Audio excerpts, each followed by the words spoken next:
এবার কুখ্যাত ব্যবসায়ী বাচু মিয়ার সাগরিক লিটন দাস ওরফে নান্টুর বিরুদ্ধে রুখে দাঁড়ালো এলাকার জনসাধারণ।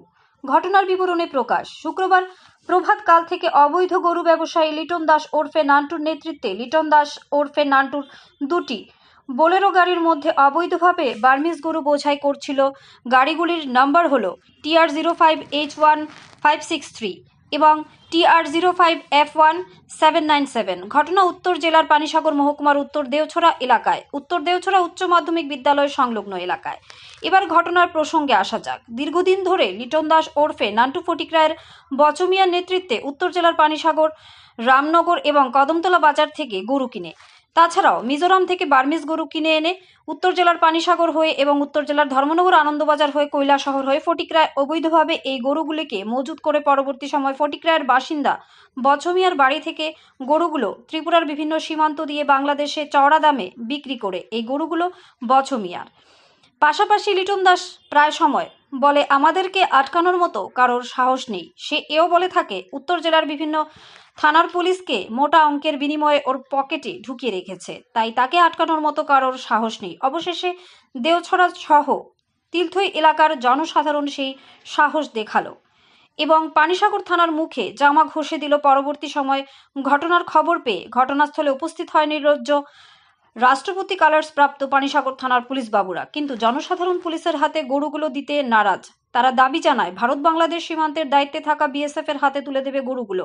বিএসএফ আসার পর গরুগুলো বিএসএফ এর হাতে তুলে দিলে বিএসএফ আইনি প্রক্রিয়া শেষে গরুগুলো গোশালায় প্রেরণ করে। পাশাপাশি এও জানা যায়, বিগত কিছুদিন পূর্বে ধর্মনগর থানার প্রাক্তন অফিসার ইনচার্জ হিমাদ্রি সরকারের নেতৃত্বে রামনগরের গরু ব্যবসায়ী লিটন দাসকে গ্রেফতার করেছিল।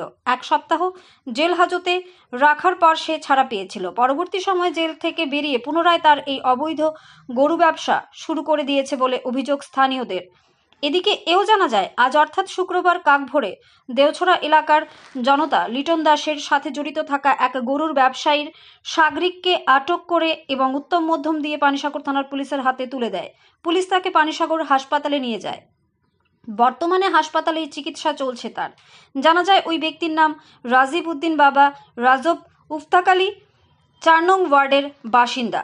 রাজীব উদ্দিন এও জানায়, তার সাথে সেই সময় ছিল লিটন দাস ওরফে নান্টু এবং বাহারুদ্দিন। মানুষ আসার আজ পেয়ে লিটন দাস এবং বাহারুদ্দিন ঘটনাস্থল থেকে পালিয়ে যায়। পানিসাগর থানা একটি মামলা হাতে নিয়ে তদন্ত শুরু করেছে। ধর্মনগর থেকে নিজস্ব প্রতিনিধির রিপোর্ট, ন্যাশন লাইভ বাংলা। গরু কয়টা আনছো তোমরা টোটাল? কয়টা গরু? 12টা।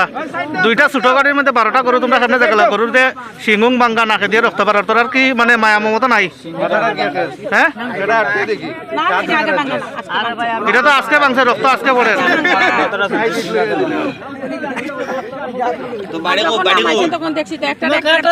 তুই শুন, তুই বালা করিয়া তোর লগে কতজন আছে?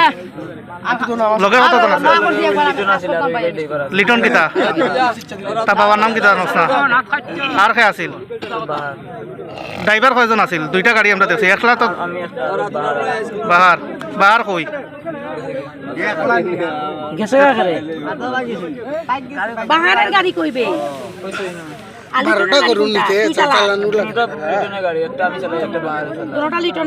তোরা রাস্তা যে ফাইরি আইছো, ততটি চেকপোস্ট ফাইরি আইছো, তোরা আটটাইছে না? সুরাইবাড়ি গেইটো আটটাইছে না? শনিছড়া তাকে লইছো, দিদিকে কোনোখানে আটটাইছে না নাকি? এইটো টাকা দিলেইছে থানাত নানি রাত্রে লিটন রইছিল নি তোরার লগে যখন গরু আনছ তখন? না না, প্রাইভেট গাড়ি লইয়া গেছিল। লিটনের ছোট গাড়ি লইয়া নি কইলা সত্য কথা কইলা? সত্যি কথা কও, কিচ্ছু কথা সত্যি কথা কও, নাইলে দেখছো তো পাবলিক দেখছো তো। আশা কথা কও, তোরা তোলা গরু রাখা তো আসলে বাইরে মাথা ঠিক করে এখন বাইরে হাঁটাইলিও মাথা বেড়া। এদিকে তিলতই তাকি লইয়া দেওছড়া যে এলাকা আছে সবের একটাও খোয়া যে তোমরা তারা গরু বেজান চুরি হয়েছে, এখন তো তারা তো ধরছে আজকে হাতে নাতে, তো গরু তোমরা চুরি করছো? আমি মঙ্গলবার এখান থেকে লোকাল বাজার মাল নিয়ে। তাহলে রাত্রে কেমনে কালকে নিলে? রাত্রে আমি এই পরশু দিন দাঁড়াও একটা কথা, পরশু দিন স্কুল মাঠে রাত্রে 2টার সময় তুই গাড়ি আলু আসলি নি? তুই কলেজ স্কুল না না পাওয়া গেছে, বর্তমানে কি স্ট্যাটাস এবং আপনারা কি ধরনের পদক্ষেপ নেবেন স্যার? না, আমরা খবর পেয়েছি ভোরবেলা যে দেওছড়া স্কুলের পেছনে দুটো ডিআই বোলেরো গাড়ি আটক করা হয়েছে এবং সেটাতে 12টা বিভিন্ন ব্রিডের গরু আটক করা হয়েছে, পাবলিক আটক করেছে এবং কিছু স্ক্যাটার্ড ইনসিডেন্টও হয়েছে, গাড়ি ভাঙচুর হয়েছে, একজনকে হয়তো বা একটু মারধরও করা হয়েছে পাবলিকের দ্বারা।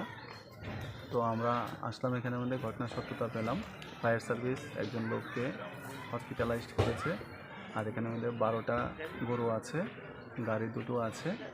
তো আমরা দেখছি যদি স্থানীয় লোকজন কোনো রকমের অভিযোগ দেয়, সেই অভিযোগ মোতাবেক আমরা এফআইআর রেজিস্টার করব অ্যানিম্যাল ক্রুয়েলটি অ্যাক্টে, অথবা আমরা সুমতো কমপ্লেন নিয়ে এটা তদন্ত করব। স্যার গরুগুলো এখন আপনারা কি করবেন? গরুগুলো আমরা ভাবছি গৌশালাকে দিয়ে দেবো, কারণ আমাদের রাখার কোনো ব্যবস্থা নেই। তো গাড়িগুলি স্যার আপনারা কি সিজ করবেন? হ্যাঁ, অবশ্যই সিজ হবে।